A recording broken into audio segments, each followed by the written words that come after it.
They've played 15 playoff games, and they've lost 11 of the 15. 4-11. 4 playoff wins in 26 seasons.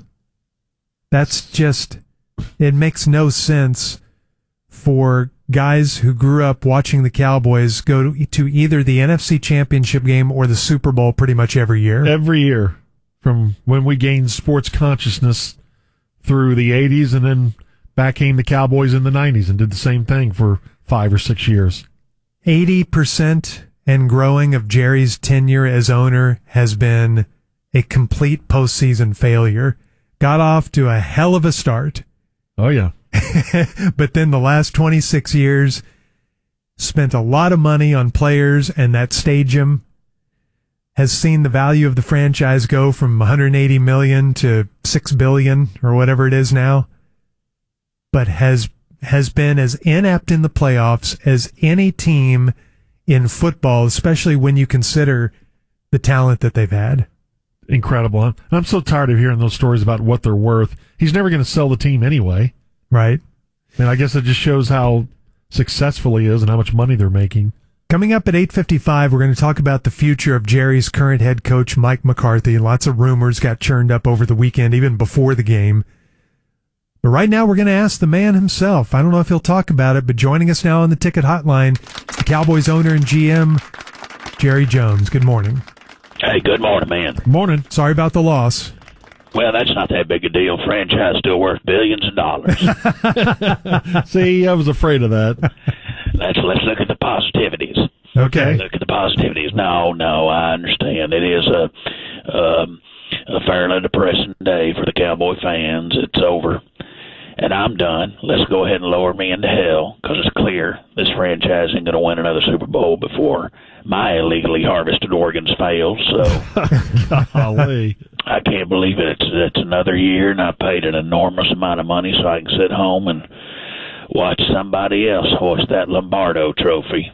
Lombardi, yeah. Mm-hmm. And I know exactly what's going to happen. 10 minutes after I'm in the ground, the Cowboys are going to win like 5 more Super Bowls while I'm down there clinking cocktail glasses with Satan. Hey. Well, I'm just telling you the truth there, George.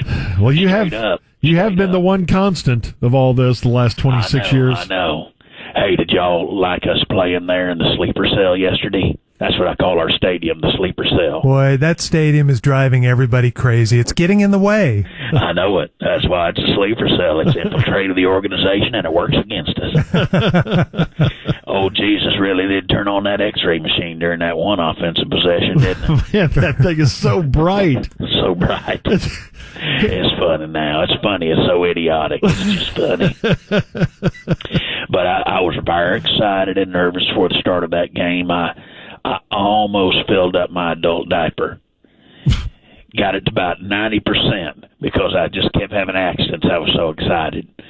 And Jerry Jr., he sensed I was upset, and as a result, he filled up his adult diaper, too. We're an adult diaper family. You both had a weird look on your faces, so... Did you notice that? Yeah. There was a lot of weird looks going on up in that family suite yesterday. And our offense was about as lively as Bob Saget yesterday. Man, Jerry, that's way too soon for that. What are you doing? I swear our offensive line, they can't sit down on the bench without getting 12 flags thrown on them. It is incredible. Isn't it? What's going on with that? That's coaching, isn't it? I think it is, yeah. I had about 15 cardiac events yesterday. Most of them all triggered by them penalty flags. I tell you, I get so nervous every time I see that yeller. I bet. At one point, Stephen passed me the mustard from a hot dog, and I started clutching my chest. Heart attack again. We just left the paddles out. Never put them back in the medical closet all day long. Hey, by the way, up in the suite, did they have it on Nickelodeon or CBS? Oh, Nickelodeon. Jerry Jr. insisted on it. Spalding loves it, too. I figured. He gets Spalding real excited. Real excited. My first order of business today is to drop off a pizza box to Mike McCarthy's office with a pink slip right on top of it. Well, we were going to ask about that. I guess we just got our answer. That's my first order of business. Second order of business is to keep floating that bogus story that Kellen Moore is a real hot, desirable property.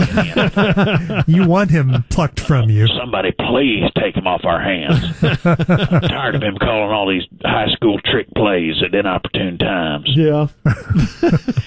And how much did I pay for Dak and Zeke? A lot of money. Oh, boy. How You're many paying units of around regret $55 that million a day? year. Oh, good God. Kill me. And I thought I wasted money on Gene's art. Well, you may have. I waste just as much on players that can't win the big one. Oh, man, Jerry, just seems like the same thing every year. And I have to confess there, Jeb, that I was the one who called for the Dak quarterback draw. That was your idea? That was my idea. I called it down in there, and I wish I could say the devil made me do it, but the devil was even begging me not to call that idiot. Oh, you can call plays from up there, huh? Yeah, I have a little earpiece, little Secret Service looking deal, right directly into Mike McCarthy's oversized headphones. But I am going to clean house today. Wow. Okay. Literally. Because I took an Elin Wood signature 9-iron to our living room and all the kids' rooms last night in frustration. Oh, no. I wrecked Steven's Lego collection and Jerry Jr.'s Barbie doll collection, and I tore through Gene's artwork with that thing. I got an insurance adjuster out here right now. I did over $40 million worth of damage to our Jones family compound. Oh, that's no way to handle a loss. Tell you what, it was fun doing it, though. Made you feel better? Oh, my God, I've never felt more alive. Wow. Last time I felt that alive, I was in a steakhouse restroom. All right. I don't want to tell you what I was doing there. I almost made it through without that reference. Well, aren't you happy it's the last time of the year you get to talk to me? Yeah, it's been a long year, Jerry. Long, long year. I know, and I'm going to go into hiding, and I will emerge with a completely new face and a completely new identity. Okay. We'll look for that. And I will take over this town. Just get ready for the new GM of the Dallas Cowboys, Larry Jones. Larry Jones. Okay. I would hit you. Wow, you're finally going to give up that job, that title. Jerry? Oh. I guess that's the